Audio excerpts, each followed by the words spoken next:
So the other day I was looking through Quora and I came across this question. How do F-22 and F-35, great grammar, compare to the Russian Su-57 and Chinese J-20 fifth generation fighters? And there are some good answers here. I don't know what this guy's talking about. The J-20 is based off of the J-9. The J-20 is a Chinese fifth generation fighter. I mean, here's the J-9. There's the J-20. I mean, I'll let you decide if they look like they're based off each other, but most most experts rather, think that the J-20 is based off of the F-22, which is an American fifth generation fighter. I mean, I think that looks a lot closer than the J-9 does to the J-20, but I'll let you make that decision. And then I found another question, which was why China's J-20 is better than F-22 Raptor.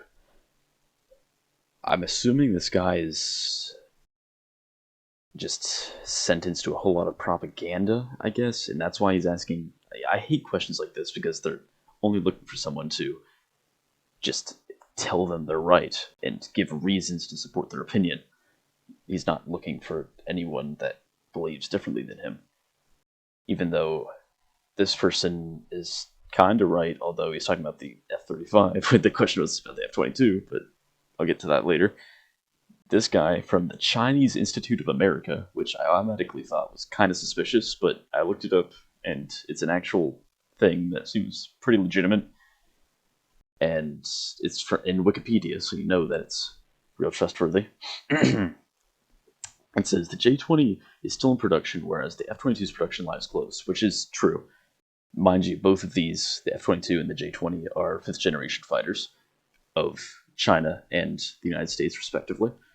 And this means that the J-20 will benefit from at least 30 years of continuous upgrades, while the F-22s are projected to be retired in the 2030s.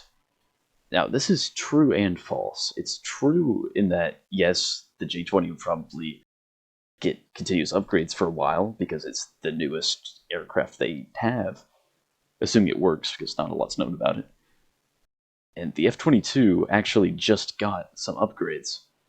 I was reading about it a couple days ago, and one of these photos is actually really exciting that the U.S. Air Force released. And you see these tanks right there; those are fuel tanks, but they're these new kind of stealth fuel tanks. And so basically, if it is what it looks like, which is a stealth fuel tank, it'll allow the F-22 to have a massive increase in range and just operational range, which would be really exciting. And so they are still getting upgrades.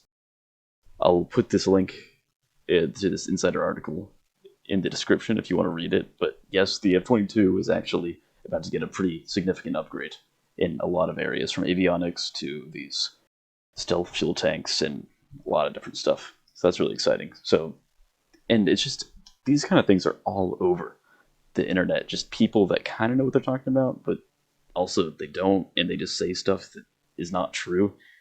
And it's kind of a shame because then everyone just thinks, oh, the F-35 is bad because it doesn't go fast. Oh, the F-22 is bad because it got shot down once in a simulation. Ah.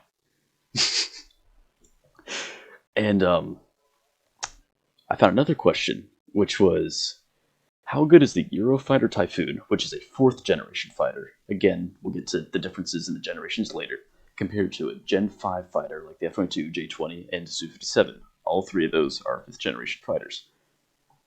And the Su-57 is Russian, so there's the American F-22, the Chinese J-20, and the Russian Su-57. And this person can talk about the EF-2000, which is the fourth generation fighter the question was referring to, is comparable in combat ability to the F-22. This is just blatantly false. So I'm not sure where this guy got this from, but it's just not true. Like the F-22 here, the radar cross section, which is how large the aircraft appears on radar. I found this. The Eurofighter Typhoon is 0.5 to 2.0.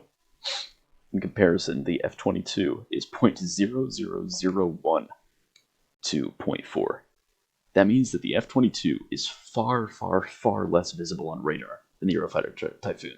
The F-22 would be able to shoot down the Eurofighter before the Eurofighter even knew the F-22 was there. Like, that's how different it is. And although they are both extremely maneuverable, that doesn't really matter when one person or one aircraft is invisible. So there's stuff like that. And then this guy studied at Bishop's University in Quebec, so you know he knows what he's talking about. Sure, an industry leader. Fifth generation is more marketing term than anything else, which is true to an extent. I mean, as we'll get to later in this video, the fifth gen, there's a bunch of different definitions of fifth gen. Some people call the F-35 fifth gen a fifth generation fighter, and the F-35 is the most technologically advanced fighter aircraft in the world. It's American, which, I mean, doesn't matter. If it was Russian, then it would still be the... Anyway, so fighter aircraft because it has stealth. Oh, it has stealth. It does have stealth. It's the most stealthy aircraft with the smallest radar cross-section in the world that we know of, that is. Maybe. Not maybe, that's just a fact. But meanwhile, it's slower than the MiG-21, which is a Soviet-era fighter aircraft. As agile as the Su-22, which is, I think, a Soviet-era aircraft, and has the carrying capacity of the F-117A, which is just not true. This just doesn't make sense.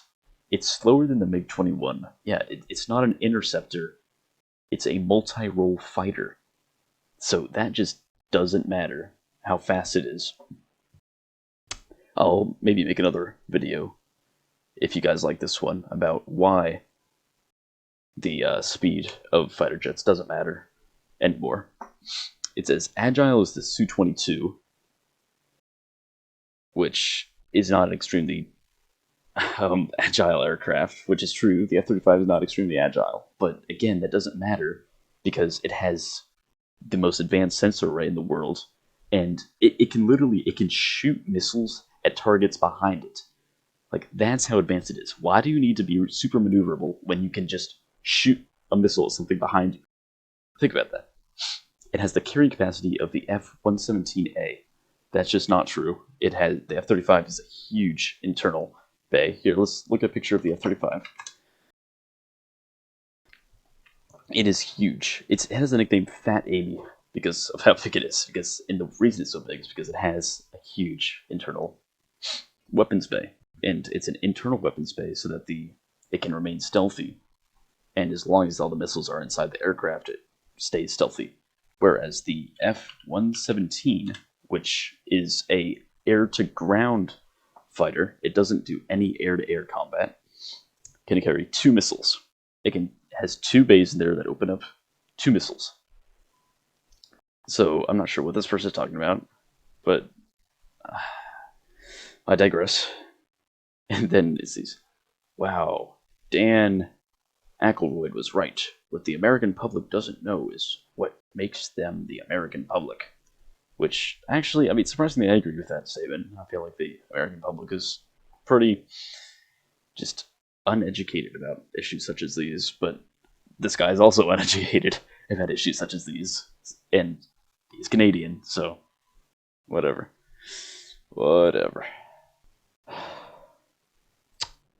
So, thank you for watching this video. If you like my content, please consider liking and subscribing.